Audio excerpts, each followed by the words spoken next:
Pues mira, Esa panorámica que usted acaba de ofrecer, evidentemente que genera una gran presión social, pero en la mayoría o en casi todas hay un factor externo que no controla un gobierno local. Tenemos el problema de los combustibles, todo eso, y con la tendencia a que esto se va a prolongar aparentemente. Porque, ¿cuál es el factor externo? Tenemos presión con grandes potencias como Estados Unidos y Rusia ante una posible intervención de Ucrania. Eso genera una tensión, una incertidumbre que se refleja en el mercado del petróleo, y tenemos el problema de la crisis de transporte marítimo y la escasez de contenedor.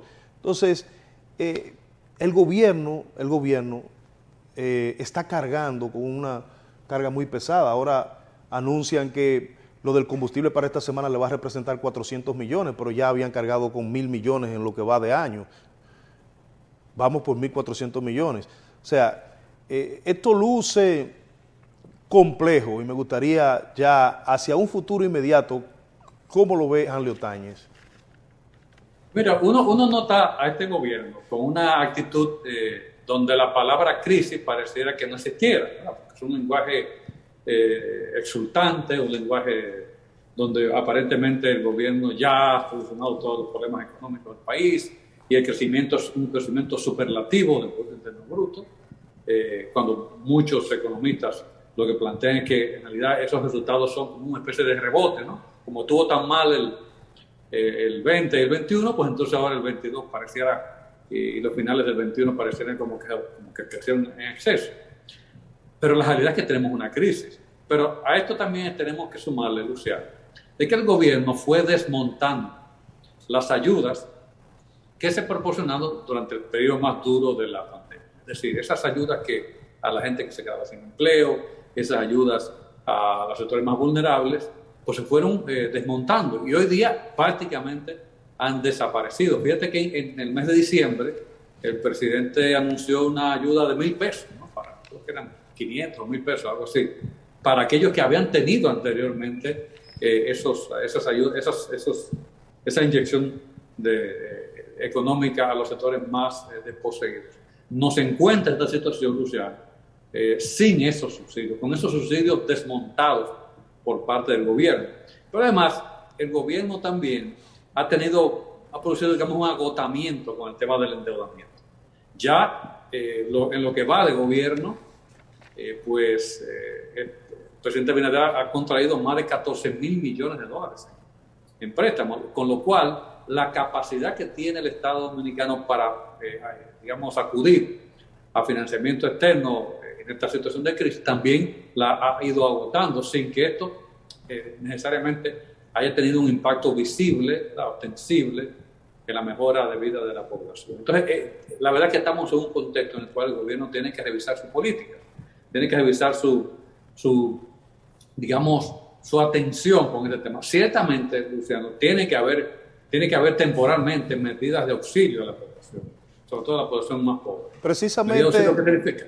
Lograr que los alimentos, especialmente, pues lleguen a precios más asequibles, subsidiando algunas áreas o inyectando directamente o volviendo a instalar, digamos, las ayudas sociales que se tenían, porque en la medida que aumenta la pobreza, como he dicho, que se reducen los ingresos y aumentan los precios, sencillamente hay una franja de la población, la franja más pobre, que se está derrumbando. Pero ¿qué decir, por ejemplo, de la clase media también? O sea, que no ha tenido durante los últimos 2 años, habiéndose cerrado negocios como los restaurantes, que son básicamente negocios de la clase media, ¿no? Restaurantes, servicios alimenticios de todo tipo, porque esa población de clase media también está siendo impactada. Pues debería haber algunos alivios que tienen que ver, por ejemplo, con el tema fiscal, por ejemplo, esos anticipos que son agresivos, tremendos contra el que tiene un emprendimiento, el que tiene un pequeño negocio, es un profesional liberal que con la pandemia, con la bajada de la economía, sufrió mucho en sus ingresos,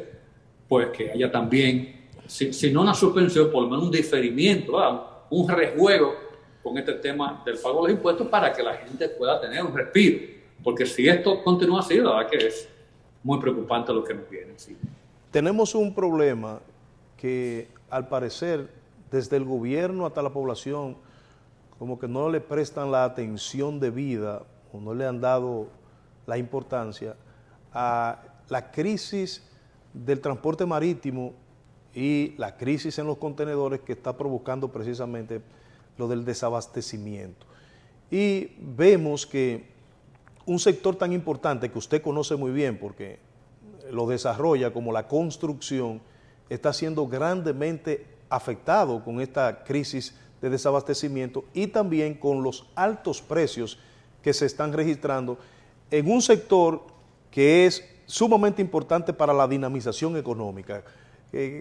¿Cuál es el parecer suyo con respecto a eso?